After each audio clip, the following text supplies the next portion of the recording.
Martin here, and in this video I'm going to explain functions.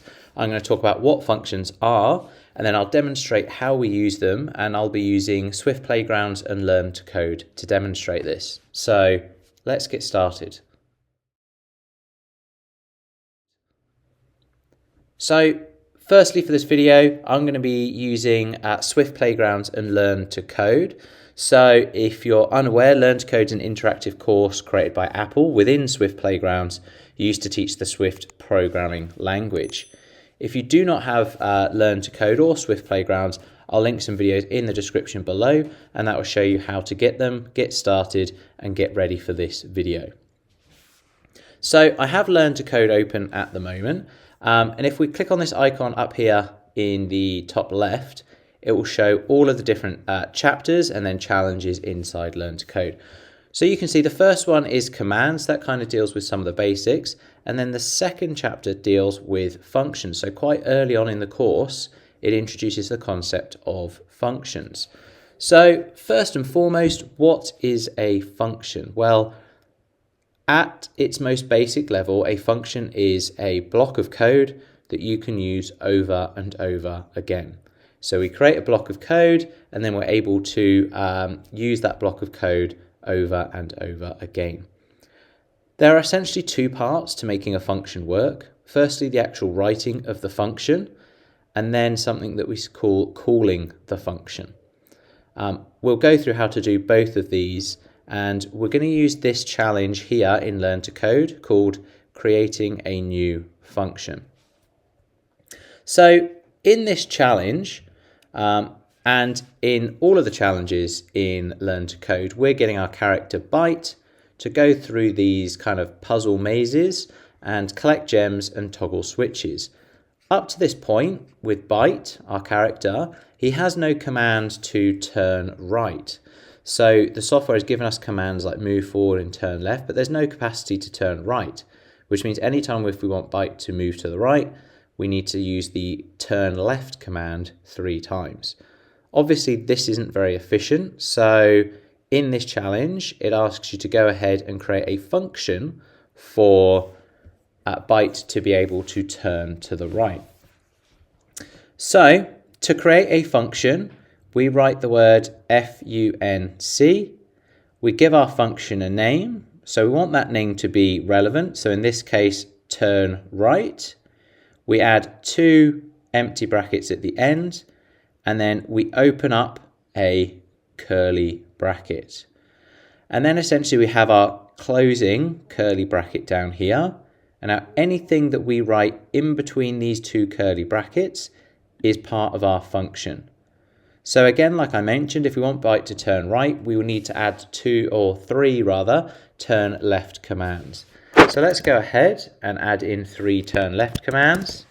So again, in Learn to Code and Swift Playgrounds, we can either type it out, or we can start typing and then we can choose the command from the bottom here. So I've gone ahead and added 3 turn lefts into my code. So that looks pretty good. I've got a function, I've called it turn right, I've got 3 turn lefts. Okay, that should work. So let's go ahead and run my code. So you'll have noticed there, and if you've tried to run it yourself, you'll see that nothing happens. So remember that I said there are 2 parts to making a function work. So what we've done is the first part, we've written out a function, we've written out our instructions. However, we need to tell the program that we actually want to run this function. And we do that with something that we call calling the function. So essentially, calling the function is just where we write the name of the function in our commands.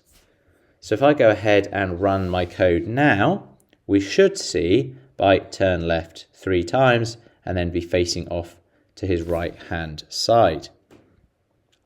So a great way to highlight this is over here in the puzzle world. If we hit this icon in the bottom left and then say step through my code, you'll see it looks at this command and goes, they must be talking about this function, and then runs the lines inside the function. So without this command here, at no point are we telling our program, hey, run my function called turn right. So why might you want to use a function? So obviously in this example, there's a command that we're going to need to use multiple times and it doesn't exist. So if we didn't create this turn right function, we'd be writing turn left 3 times every single time we wanted to turn right. So a big part of functions is efficiency. So making our code shorter. In Learn to Code in particular, a big purpose of functions is to identify patterns, repeating patterns, so that we can essentially solve a part and then we can just call our function multiple times to finish the challenge. So let's go ahead and take a look at another challenge. So if we go to across the board, so this is a challenge where essentially they just want you to identify a repeating pattern, define a function. So in this one, we can see that we have 3 rows, all with exactly the same commands needed. We need to collect a gem, move forward, collect a gem, move forward, collect a gem. So instead of writing that out multiple times, let's create a function for that pattern, and then we can use that function along with some other commands to get this challenge completed efficiently. So in my function name, the function name, we need to again make sure we name that something appropriately. So for now, I'm going to go ahead and call that pattern. And then remember, our code for our function goes in between these 2 curly brackets. So I'm going to go ahead and click inside of my function, and I'm going to add my commands using the commands that I have down here at the bottom. So we're standing on a gem straight away, so I'm going to collect the gem, I'm going to move forward, collect another gem, move forward, and then collect another gem. So remember, if we want to run this to test it, we need to call the function.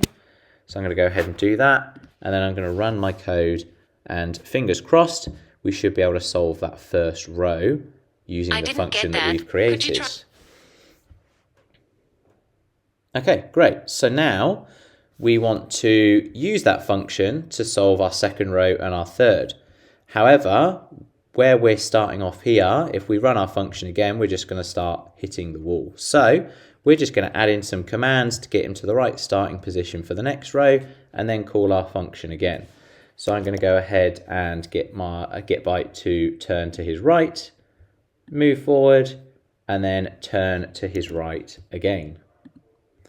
So now, in theory, he should be in the middle row, facing the opposite direction, and I should be able to call my function again. So again, when you're testing here, we can go ahead and click down in the bottom left, and we can actually run our code faster or fastest if we're wanting to kind of speed up how byte moves through the puzzle world. Okay, so we can see I've solved 2 out of the 3 rows. I've managed to implement my function twice. So I can go ahead and do the same thing, except obviously this time we want byte turning to the left. So we're going to turn left, move forward, and then turn left again. And then for the final time, we'll call our function. So let's go ahead and run that code. And fingers crossed, we should see this challenge completed. And there you have it. That is how we implement functions. It's there, it's designed to reduce the amount of code that we need to write, and hopefully make completing the challenges here in Learn to Code a lot easier. So I really hope that this video has been useful. If it has, please consider liking the video and let me know in the comments any other aspects of coding that you think I could cover here on the channel. Thanks, and I'll see you in the next video.